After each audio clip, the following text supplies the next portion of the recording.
Apapun kata dunia, kita harus sebarkan Injil. Cemoohan, cacian, makian, hinaan, kita diusir, kita diintimidasi, kita tidak punya teman. Bahkan teman-teman kita, orang di sekitar kita mengolok-ngolok kita. Injil harus kita beritakan dan kita harus menjadi penginjil. Dan apabila banyak nantinya orang-orang di sekitar kita meninggalkan kekristenan, meninggalkan firman Tuhan, murtad daripada percayanya kepada Yesus, kita harus berdiri teguh di atas fondasi iman yang benar, memberitakan Injil, memberitakan firman Tuhan. Haleluya, haleluya. Shalom alaikum bishim hamasyah. Salam aki. Aku kabarkan Injil keselamatan. Bapak Ibu Yesus Tuhan, ketemu lagi dengan saya Evangelis Afraham Effendi Usman. Bagaimana kabar saudara semuanya? Haleluya, luar biasa. Yes, yes, wow. Kita itu sangat istimewa.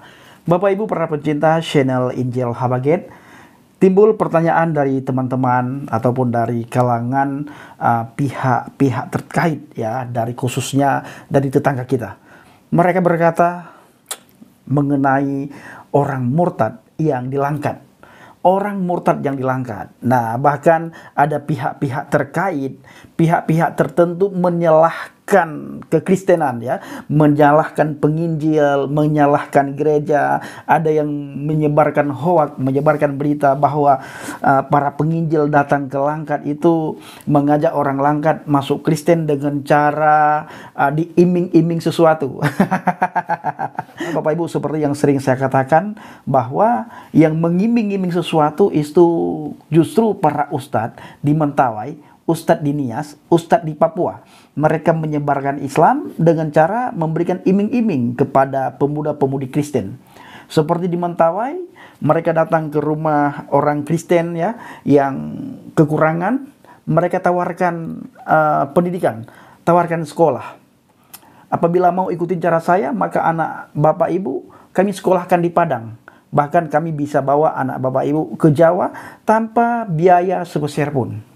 Tapi ikutin gaya kami, ikutin cara kami. Ini terjadi di lapangan Bapak Ibu. Tetapi sebarkan informasi, mereka sebarkan berita bahwa yang melakukan seperti itu adalah orang Kristen, para misionaris atau para penginjil. Tetapi justru terjadi sebaliknya Bapak Ibu. Nah, mengenai orang murtad di Langkat dan di daerah-daerah lain, banyak pihak menyalahkan penginjil, banyak pihak menyalahkan gereja, banyak pihak menyalahkan misionaris. Saya mengajak saudara semuanya untuk melihat sebuah cuplikan video berikut ini, di mana seorang intelektual Muslim, mereka justru menyoroti orang-orang terkait yang berkompeten di dalam Islam. Bagaimana videonya? Langsung saja kita melihat. Berjumpa kembali dengan catatan Syafiq Hasim. Majelis Ulama Indonesia kembali resah kenapa banyak orang Islam yang murtad, artinya keluar dari agamanya di daerah Langkat. MUI menganggap jumlah mereka yang murtad itu tidak sedikit. Persoalan murtad ini memang sering menjadi keprihatinan lembaga atau organisasi Islam di Indonesia. Pihak yang sering menjadi objek kesalahan adalah pihak luar. Dalam hal ini agama yang dijadikan sebagai agama pindahan. Dalam kasus Langkat, katakanlah agama Kristen. Menurut Majelis Ulama Indonesia Sumatera Utara, ada dua pihak yang menjadi penyebab mereka murtad. Pertama, pihak eksternal. Pihak eksternal ini mereka sebut kelompok yang memang secara masif menyebarkan agar orang Islam menjadi murtad. Menurut MUI, jalur yang ditempuh adalah melalui pernikahan. Sebab internalnya adalah lemahnya keimanan. Saya melihat bahwa justru faktor internal yang harus kita perkuat jika tidak mau banyak orang Islam yang keluar dari agama mereka.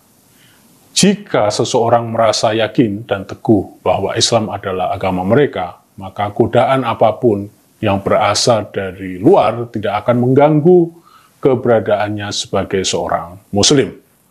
Karena itu, penguatan ke dalam harus terus dilakukan. Jika orang keluar dari Islam karena perkawinan atau karena persoalan ekonomi, pendidikan, dan lain sebagainya, menurut saya itu bukan menjadi tanggung jawab kita. Itu pilihan mereka. Namun hal yang harus menjadi perhatian kita adalah jika seseorang keluar dari Islam karena mereka merasa jika mereka tidak lagi tertarik dengan pelaksanaan Islam yang dipraktekkan oleh para tokoh, organisasi, dan kelompok mayoritas Muslim di Indonesia. Katakanlah mereka keluar Islam karena seringkali melihat citra Islam yang damai itu dibajak oleh para pengikut menjadi agama yang keras dan tidak toleran pada pihak selain pemeluk Islam itu sendiri. Mengapa demikian? Karena dari aspek inilah sesungguhnya kita mengetahui bahwa motif orang pindah dari Islam itu bukan disebabkan oleh sebab-sebab material dan iming-iming kehidupan duniawi, tapi ini disebabkan oleh kelemahan kita sebagai pemeluk Islam untuk menampilkan Islam sebagai agama yang penuh kasih sayang pada sesama makhluk di dunia ini. Dengan ini kita mengetahui bahwa kita harus berbuat apa agar mereka tidak kehilangan keyakinan dan ketertarikan mereka pada Islam. Persoalan ini sekaligus juga bisa menjadi bahan koreksian atas praktik dan perilaku dari kita semua yang kita atasnamakan Islam. Misalnya kita sering menjadi umat yang sedikit judgmental pada perilaku yang menurut kita tidak sesuai dengan apa yang kita yakini. Keyakinan yang tertutup atau eksklusif inilah yang menyebabkan banyak kalangan pemeluk Islam sendiri yang merasa kok begini agama saya diwujudkan oleh mereka.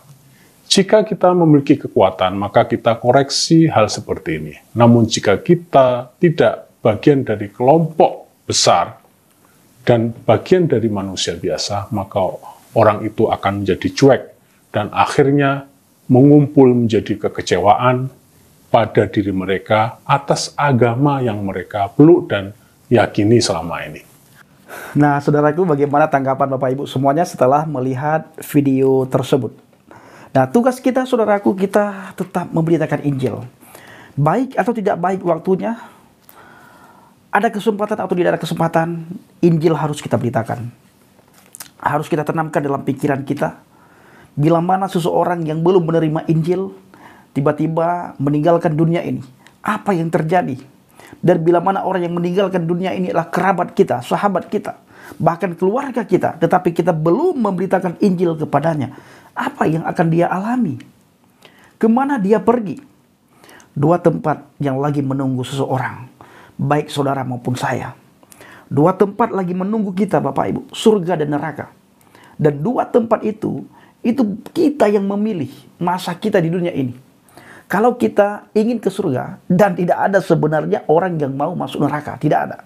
Semua orang rindu ingin masuk surga, cinta akan surga, berada di dalam surga, tempat yang indah, tempat di mana tidak ada pesta pora, pesta seks, tidak ada pasar, yang ada adalah tubuh kemuliaan, di mana di dalamnya memuji Tuhan, memuliakan Tuhan, meninggikan Tuhan. Semua orang merindukan tempat itu. Tetapi kita bila masa di dunia ini tidak berjalan di jalan yang sudah ditunjukkan, maka kita tidak akan bisa berada di tempat itu. Dan apabila kita tidak percaya kepada firman yang hidup, yang dikatakan di dalam Injil Yohanes 1 ayat 14, firman itu telah menjadi manusia dan diam di antara kita, dan kita telah melihat kemuliaannya, yaitu kemuliaan yang diberikan kepadanya sebagai anak tunggal Bapa, penuh kasih karunia dan kebenaran. Apabila kita tidak percaya kepada Dia, firman yang hidup, maka kita pun tidak akan bisa sampai di sana, tidak akan bisa masuk ke sana, dan kita tidak akan berada di sana. Tentunya kita berada di neraka, di mana banyak tangisan, banyak ratapan, di mana banyak penyesalan di sana. Dan penyesalan di sana adalah penyesalan yang selama-lamanya, abadi abadan. Ratapan tangisan di sana itu ratapan yang selama-lamanya.